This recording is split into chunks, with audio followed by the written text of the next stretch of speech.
I'm Elizabeth Mangan, CEO of Miller Valentine.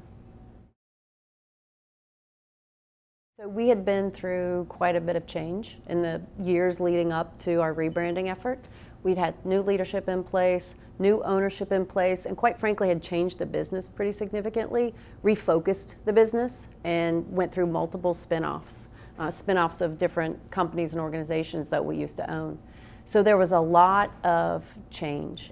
What was important to me is that we had to protect the legacy. Miller Valentine had been in business for 55 years when I became the CEO. I'm here for a minute, right? I am just here to serve my piece of Miller Valentine's legacy and its history. And we had a great company with a great team of associates. So what I was trying to do was balance the great things about Miller Valentine and the reason that it had been successful for so many years, but also make sure that we could enjoy another 60 years of success. And so finding that balance and making sure I was honoring the right pieces of the legacy and that what I was honoring spoke to the folks that had been here long before I had been here, and to get them excited about where we were headed and not feel like we were sort of just breaking with the past. You're always building on your legacy, right? You're building on where you came from, but also you're building for what is the legacy of this leadership group going to be in this era of the organization. So that was the most important thing to me, and it probably proved to be the most difficult, right? I needed to listen a lot. I needed to understand where people's hearts were, where their minds were, because they needed to trust me, not only where I was going to go as a leader, but because the brand is what sort of reflects that to them, to the market, to folks they might be helping us to recruit to come work at Miller Valentine. So I had to do a lot of listening. I had to kind of, set a lot of my feelings and thoughts aside and really hear people and understand how to incorporate where they had been and the great things that they brought with them into how we went into the future and how the brand sort of weaved those things together.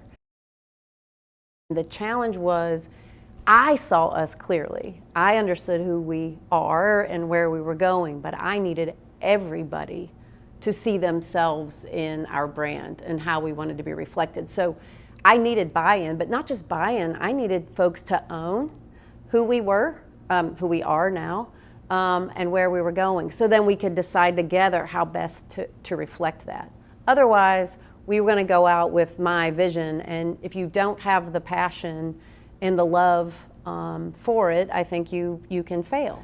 So to make sure that folks that had been here their entire career, had worked at Miller Valentine for 40 years, could see themselves and feel who we are today when we talked about the brand. I needed them to connect to it. I needed them to feel like I'm seen here and I'm part of this.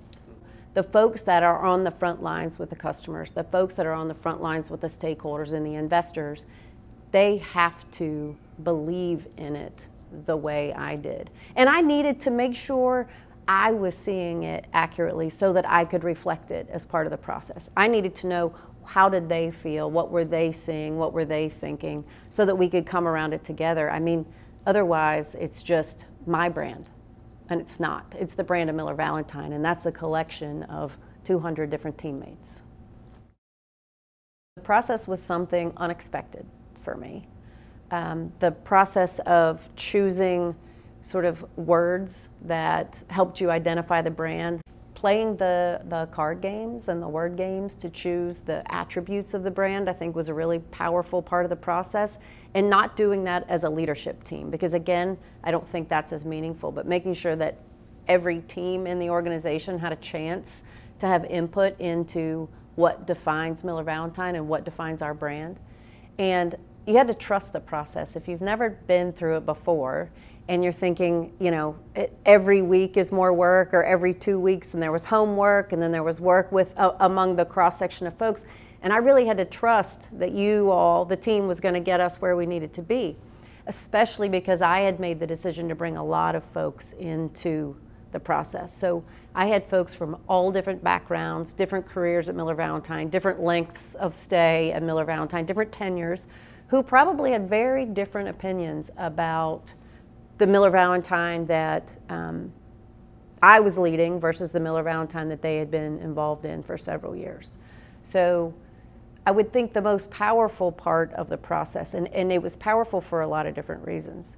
But as we worked through the brand attributes, your team put together a brand manifesto, which we didn't have a lot of involvement in. You'd listen to us for months, and I mean months and months and months. And I was trying to balance maintaining that fierce loyalty that Miller Valentine had always had from its associates, and this sort of loyalty to, at the time, what the logo was that reflected our brand. Balance that with a real recognition, acknowledgement, and ownership of who we are. And we were in a meeting, and I had one of our 40-year veterans. He had been a superintendent for decades, and he had recently taken over the field operation. And I'm trying to denote to you or connote the different people. I had marketing folks in the room. We had this superintendent, Dave, who had just taken over the field. We had our CFO in the room. We had some development folks. So it was a broad cross-section.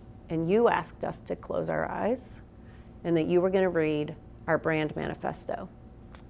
Put my head down, close my eyes, and you read the brand manifesto. And I won't read it right now, but I can tell you that I got chills. I teared up a little bit, which is out of character for me. And when I looked up, I saw Dave, the superintendent that had been here for 40 years, nodding his head. And I thought, I'm getting chills right now telling you this. I thought, wow, he feels what I'm feeling right now. He sees himself in this brand. And I knew then, we can do this. We can do this because we have captured who we are. Everyone is going to be able to connect to that manifesto. And you don't see that when you start the process. You don't see that when you're playing the card games. You don't see that when you're going through the slide presentations and understanding sort of your mentor brand and things. You don't see that until when you read that. And I read it this morning, and I'm like, oh, it's when I knew we're on the right path. It's when I knew we can get this done. It's when I knew that we could have teams of people buying into what we were trying to say. And I knew if we felt it and we believed it to the extent I did, that we could reflect it to the market. Our customers would feel it, our investors would feel it, our stakeholders would feel it, new prospective associates would feel it. So it was a transformation, and part of our brand is that we are a force of transformation, but that part of the process really helped transform us because it allowed me to paint the picture more vividly of where we're going and how the brand helps us on that path. And it really was, protecting the legacy, but then being excited and being able to share the passion for the future. But I needed the confidence to know we have this.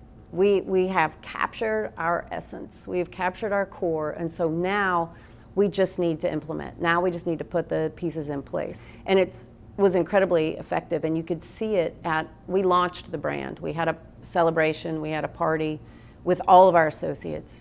And watching the video that included the manifesto about who we are and how we do what we do every single day and the impact that we have. When I saw superintendents take their stickers out of their bag and start adding the new logo stickers on their hat, I'm gonna cry right now. Watching them add that to their hard hat at the launch party, I just knew. They're here, they love it, they're proud to be a part of it, and they're going to take us into the future. They're excited about telling people and sharing with folks what they do and how they do it and how they have an impact. So the process is something you have to trust. You have to understand that it's going to be emotional, even when you don't believe that, and just surrender to it because it works.